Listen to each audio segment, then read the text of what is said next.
அபார கருணா சிந்தும் ஞானதம் சாந்தரூபினம் ஸ்ரீ சந்திரசேகர குரும் பிரணமாமி முதான்வகம் அத்வைதாசவ நண்பர்கள் அனைவருக்கும் என் நமஸ்காரங்கள். இன்றைய தினம் ரொம்பவே சிறப்பு பொருந்திய நாள். சனிக்கிழமை என்று பிரதோஷம் வரும்போது அதை வெறும் பிரதோஷம் அப்படின்னு சொல்ல மாட்டாங்க, சனி மகா பிரதோஷம் அப்படின்னு சொல்லுவாங்க.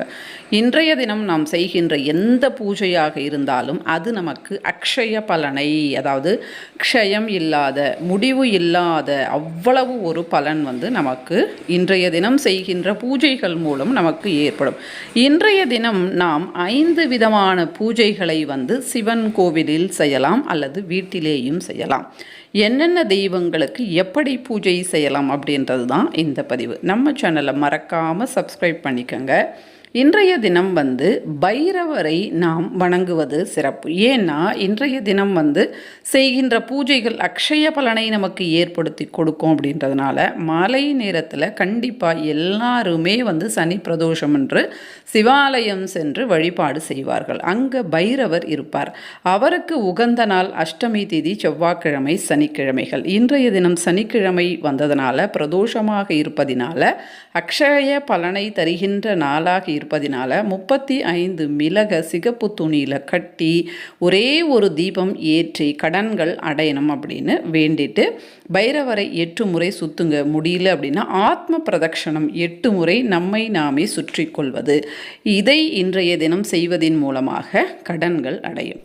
சனிக்கிழமை திரையோதசி திதி வரும்போது சனீஸ்வர பகவானுக்கு ரொம்பவே சிறப்பு பொருந்திய நாளாக கருதப்படுகின்றது. சனீஸ்வர பகவானுக்கு தைலாபிஷேகம் செய்வது வழக்கம். இன்றைய தினம் ஒரு கருப்பு துணியில் எள் வச்சு அதை மூட்டையாக கட்டி அதை நாம் நல்லெண்ணெய் ஊற்றி கோவிலில், அதாவது சனீஸ்வர பகவானுக்கு எதிரில் நாம் இந்த தீபத்தை ஏற்றுவது ரொம்பவே சிறந்தது. இதன் மூலமாக அஷ்டம சனி, அர்த்தாஷ்டம சனி, கண்டகச்சனி, இந்த மாதிரி 7.5 சனி இவையெல்லாம் இருந்தால் இவையெல்லாம் அந்த நிவாரணம் என்பது இந்த தீபத்தின் மூலமாக நடக்கும். அடுத்து ஈஸ்வரர், நந்திதேவர், இவர்களை இன்றைய தினம் வழிபாடு செய்வது சிறந்தது. அடுத்து நரசிம்மரை இன்றைய தினம் நாம் அந்த 4:30 6 மணிக்குள்ள பானகத்தை கரைத்து வைத்து 9 முகங்கள் கொண்ட அல்லது 9 திரிகள் போட்டு இன்றைய தினம் நாம் கோவில் அல்லது வீட்டில் தீபம் ஏற்றி வழிபாடு செய்யும் போது நாளை என்பதில்லை நரசிம்மரிடத்தில். அவர் நமக்கு அவ்வளவு அருமையாக நம்முடைய கடன்கள் அடைவதற்கு துணை புரிவார். ஒவ்வொரு திரியிலையும் 2 இருக்கணும். இப்படியாக 9 நாம் இன்றைய தினம் ஏற்றும்போது கடன்கள் முழுவதும் அடையும்.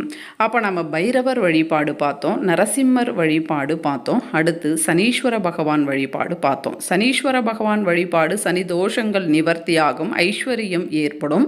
ஏன்னா இந்த எல் தீபம் அப்படின்றது தில தீபம் அப்படின்னு சொல்லுவாங்க, அவ்வளவு சிறப்பு பொருந்தியது. அடுத்து பைரவருக்கும் நரசிம்மருக்கும் ஏற்றுகின்ற தீபங்கள், பைரவருக்கு 35 மிளகு கட்டி நாம் தீபம் ஏற்றணும். சனீஸ்வர பகவானுக்கு எள்ளு கருப்பு துணியில் கட்டி தீபம் ஏற்றணும். நரசிம்மருக்கு 9 முக தீபம் ஏற்றும் போது கடன்கள் அடையும். அப்போ 2 கடன்கள் அடையும் தீபம், 1 சனி தோஷம் நிவாரணமாகி ஐஸ்வர்யம் ஏற்படுகின்ற தீபம். இப்போ நாம் ஈஸ்வரருக்கும் நந்தி தேவருக்கும் என்ன செய்யலாம் அப்படின்றத பார்க்கலாம். இப்போ நீங்கள் சிவன் கோவிலுக்கு போனீங்க அப்படின்னா அபிஷேக பொருட்களை வாங்கி கொடுங்க. பால், தயிர், இந்த மாதிரியான பொருட்கள். அதில் கரும்பு ரசம் ரொம்பவே சிறப்பு. அதையும் நீங்கள் இன்றைய தினம் வாங்கி கொடுத்து நீங்கள் எப்படி இன்றைய தினம் ஒரு பொழுது இருக்கணும்னு பல பதிவுகளில் சொல்லியிருக்கிறேன். அந்த மாதிரி ஒரு பொழுது இருக்கலாம். அல்லது நீங்கள் இதுவரை ஒரு பொழுது இல்லை, இனிமே தான் ஒரு பொழுது இருக்க போகிறீங்க அப்படின்னா அந்த நாள் இன்றைய நாளாக துவங்கும் போது ரொம்பவே சிறப்பாக இருக்கும். 13 பிரதோஷங்கள் ஒரு பொழுது இருக்கும்போது அது ஒரு மண்டலமாக கருதப்படும். அதனால் இன்றைய தினம் உபவாசம் இருக்கலாம்.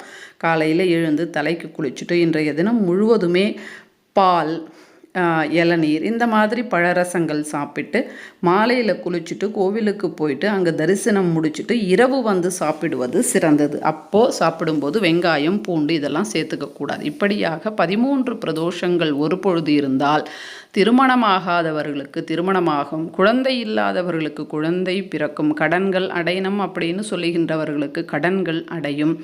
இந்த மாதிரி எந்த பிரச்சனையாக இருந்தாலும், வேலை இல்லாதவர்களுக்கு வேலை கிடைக்கும். இப்படி எந்த பிரச்சனையாக இருந்தாலும் அத்தனை பிரச்சனைக்கும் இந்த பிரதோஷ ஒரு பொழுது நமக்கு நல்லாவே துணை புரியும்.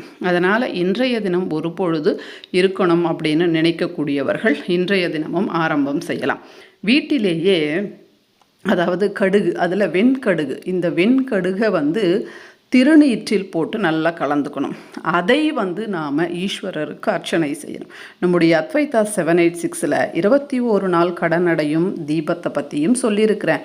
அடுத்து தண்டுலம் அப்படின்னு சொல்லுவாங்க. அவற்றால் எப்படி நாம் ஈஸ்வரருக்கு இன்றைய தினம் பிரதோஷ வேளையில் அர்ச்சனை செய்வது அப்படின்றதையும் சொல்லியிருக்கிறேன். உங்களுக்கு நேரம் இருக்கும்போது உங்களுக்கு தேவைப்படும் அப்படின்னு நீங்கள் நினச்சிங்கன்னா அந்த சேனலை பாருங்கள்.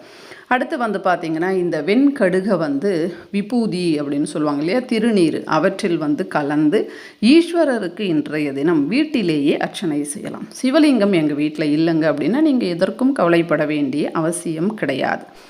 மஞ்சளால் சிவலிங்கம் செய்யலாம், திருநீரால் சிவலிங்கம் செய்யலாம், மண்ணால் சிவலிங்கம் செய்யலாம், மணலால் சிவலிங்கம் செய்யலாம். இவற்றில் ஏதாவது ஒரு சிவலிங்கத்தை செய்து வீட்டில் வைத்து வெண்கடுகு சேர்ந்த திருநீரால் இன்றைய தினம் ஓம் நமச்சிவாயா அப்படின்னு சொல்லிட்டோ அல்லது ஈஸ்வரருடைய போற்றிகளை சொல்லி நாம் அர்ச்சனை செய்ய வேண்டும்.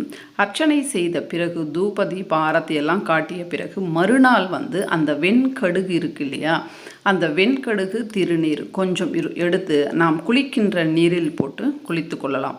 மீதி இருப்பதை நாம் ஒரு மூட்டையாக கட்டி நம் வீட்டில் பீரோவில் வச்சுக்கலாம். அல்லது வீடு சுற்றி உங்களுக்கு சொந்த வீடாக இருக்குது அப்படின்னா நீங்கள் வீடு சுற்றி அதை போட்டு விடலாம். அல்லது உங்களுக்கு நீங்கள் வாடகை வீடு தான் இருக்குது அந்த மாதிரியெல்லாம் போட முடியாது அப்படின்னா கால்படாத இடத்துல போடலாம். அல்லது சாம்பிராணி புகை நாம் போடுவோம் இல்லையா, அதில் கலந்து போடலாம். இந்த மாதிரி செய்யும்போது வீட்டில் கெட்ட சக்திகளே நுழையாது. இன்றைய தினம் வெண்கடுகு கலந்த திருநீரால் ஈஸ்வரருக்கு அர்ச்சனையை செய்யும்போது அவ்வளவு ஒரு சௌக்கியம் ஏற்படும். அந்த சௌக்கியம் இவ்வளவுதான் அப்படின்னு அறுதிட்டு கூற முடியாது, அவ்வளவு ஒரு சிறப்பு. அதனால் இன்றைய தினம் கண்டிப்பாக அனைவரும் இந்த அர்ச்சனையை செய்யுங்க. பைரவர் வழிபாடையும் செய்யுங்க. எல்லாமே எளிமையான வழிபாடுகள் தான் சொல்லியிருக்கிறேன். கோவிலுக்கு போயிட்டு நந்தி தேவருக்கு இன்றைய தினம் 13 நல்லெண்ணெய் தீபம் ஏற்றுவதோ அல்லது ஒரு பெரிய அகல்ல 13 திரிகள் தனித்தனியாக போட்டு தீபம் ஏற்றினாலும் நந்தி தேவரினுடைய பரிபூர்ண அனுகிரகம் கிடைக்கும். இன்றைய தினம் வீட்டில் சொர்ண ஆகர்ஷண பைரவர் இருந்தால் முந்திரி மாலையை அவருக்கு போடுவது சிறந்தது. இப்படியாக உங்களால் எந்த தீபம் ஏற்ற முடியுமோ அதை ஏற்றுங்கள். நந்தி தேவருக்கு இன்றைய தினம் 13 தீபங்கள் ஏற்றுவது ரொம்பவே சிறப்பு. இப்படியாக நம்மால் எதெல்லாம் செய்ய முடியுமோ அதெல்லாம் இன்றைய தினம் நாம் செய்யும்போது அந்த பூஜையினுடைய பலன் மற்ற நாளில் நாம் செய்தால் அந்த பூஜை நாம் எவ்வளவு செய்தோமோ அவ்வளவு பலன்தான் கிடைக்கும். ஆனால் இந்த மாதிரி நாட்களில் நாம் செய்யும்போது அது நமக்கு அக்ஷய பலனை ஏற்படுத்தி கொடுக்கும். இந்த பலன் நம்முடைய கர்ம வினையை சீக்கிரமாக குறைப்பதற்கு உதவி புரியும். அதனால் முடிந்த பூஜைகளை செய்து பயன்பெறுங்கள். மற்றும் ஒரு வீடியோவில் சந்திக்கிறேன். நன்றி, வணக்கம். மகா பெரியவா சரணம்.